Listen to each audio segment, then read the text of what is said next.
दोस्तों, आज हम मनोज जरंगे पाटिल के बारे में जानकारी देखने वाले हैं कि कौन है मनोज जरंगे पाटिल और क्यों वह इतने फेमस हो रहे हैं।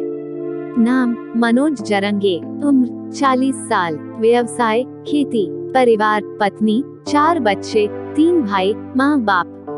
दोस्तों, मनोज जरंगे कोई सेलिब्रिटी नहीं है, एक महाराष्ट्र के छोटे से गांव का मराठा योद्धा है जिसकी उम्र 40 साल है। यह महाराष्ट्र के जलना जिले के अंतरवाली सराटी गांव के एक किसान है। इस मनोज जरंगे ने अपनी खुद की जमीन बेचकर मराठा समाज के लिए ये जंग लड़ी है।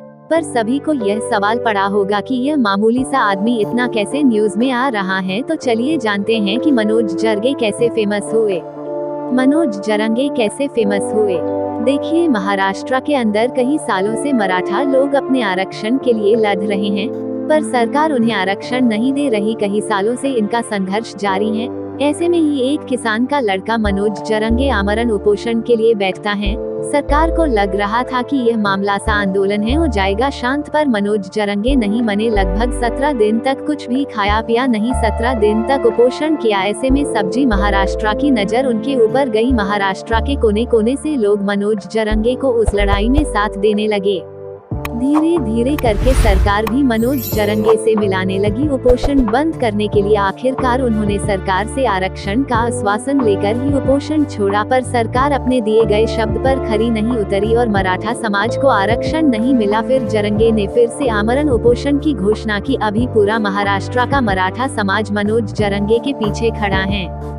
मनोज जरंगे अब महाराष्ट्र के दौरे पर हैं, जो कि हर एक गांव में जाकर मराठा लोगों को जोड़ रहे हैं ताकि उनके आरक्षण के प्रति जो लड़ाई है उसे और ताकत मिल सके। सरकार मनोज जरंगे को पीछे हटाने का बहुत प्रयास कर रही है, पर यह योद्धा हटाने का नाम नहीं ले रहा है। इनकी मराठा समाज के प्रति थाम भूमिका है। इनको आरक्षण चाहिए, तभी जानकर यह शांत बैठेंगे। क्या लगता है आपको कि मनोज जरंगे जो कर रहे हैं सही कर रहे हैं? कुछ भी कहो, पर मनोज जरंगे एक रियल हीरो है मराठा समाज के लिए, जो अपनी खुद की जमीन बेचकर अपने समाज के लिए लड़ रहा है।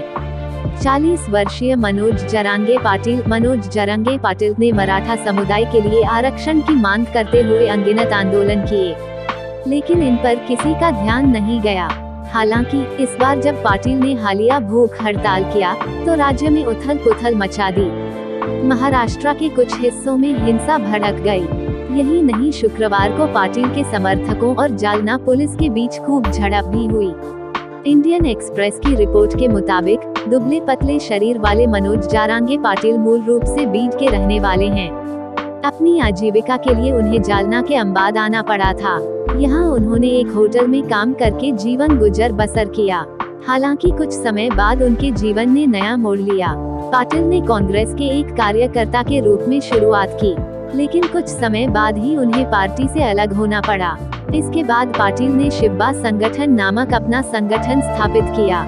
ये संगठन मराठा समुदाय के सशक्तिकरण के लिए कार्य करता था। मनोज जरंगे पाटिल मराठा समुदाय के लिए आरक्षण की मांग करने वाले विभिन्न राज्य के राजनेताओं से मिलने वाले प्रतिनिधिमंडल का हिस्सा रहे हैं।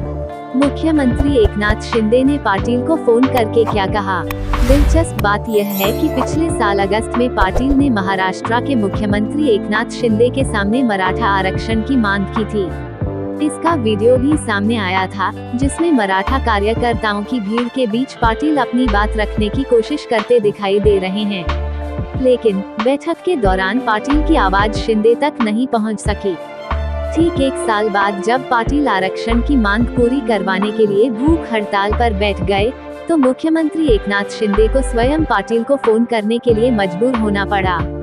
उन्होंने पाटिल से अनुरोध किया कि वो आंदोलन बंद कर दें। दरअसल पाटिल ने मराठा समुदाय के लिए आरक्षण की मांग को लेकर 29 सितंबर को जालना में 7 अन्य कार्यकर्ताओं के साथ भूख हड़ताल पर बैठने का फैसला किया था। कहा जाता है कि पाटिल ने सीएम के उस सुझाव पर ध्यान नहीं दिया, जिसमें उन्होंने आंदोलन का आह्वान किया था। हिंसा तब जब एक बड़ी पुलिस टुकड़ी विरोध स्थल पर पहुंची और कहा कि पाटिल की हालत बिगड़ रही है और उन्हें सरकारी अस्पताल में स्थानांतरित करने की जरूरत है। लेकिन पाटिल के समर्थकों ने कहा कि वे निजी डॉक्टरों से उनकी जांच कराएंगे। मराठा कार्यकर्ताओं ने पुलिस पर आरोप लगाते हुए कहा कि पुलिस जबरदस्ती पाटिल को हिरासत में लेने के लिए आगे बढ़ रही थी। उन्होंने शिकायत की कि पुलिस ने बड़ी संख्या में प्रदर्शनकारियों की पिटाई की। मराठा कार्यकर्ताओं ने दावा किया है कि पूरे आंदोलन को तोड़ने का निर्णय 8 सितंबर को किया गया था, जब जालना में होने वाली शासन अपल्यादारी पहल के दौरान महाराष्ट्र के कई शीर्ष कैबिनेट मंत्रियों की प्रस्तावित यात्रा होने वाली थी।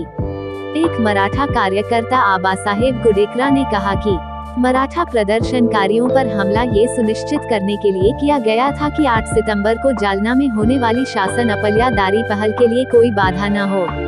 सरकार ऐसे समय में होने वाले विरोध प्रदर्शन के लिए उत्सुक नहीं थी, जब सभी मंत्री जालना का दौरा करेंगे, और यही कारण है कि प्रदर्शनकारियों पर हमला किया गया। उद्धरण चिन्ह। विरोध प्रदर्शन पर पाटिल ने क्या कहा?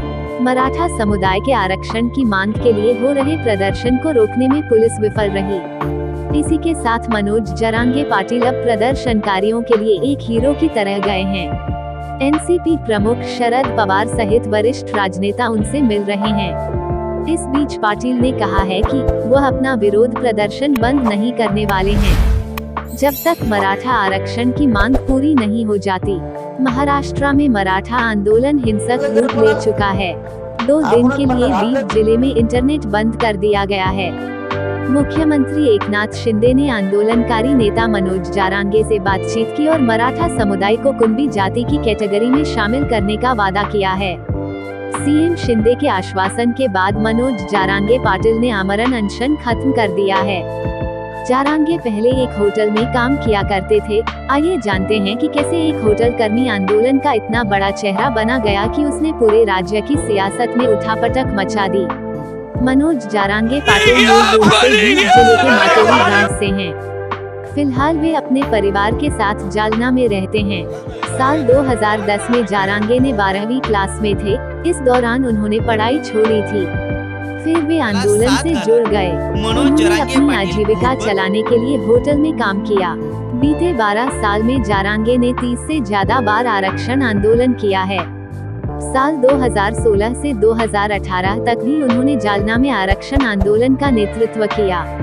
आरक्षण से जुड़े मुद्दे उठाने के लिए जरांगे ने शिवबाग नामक संगठन बनाया है।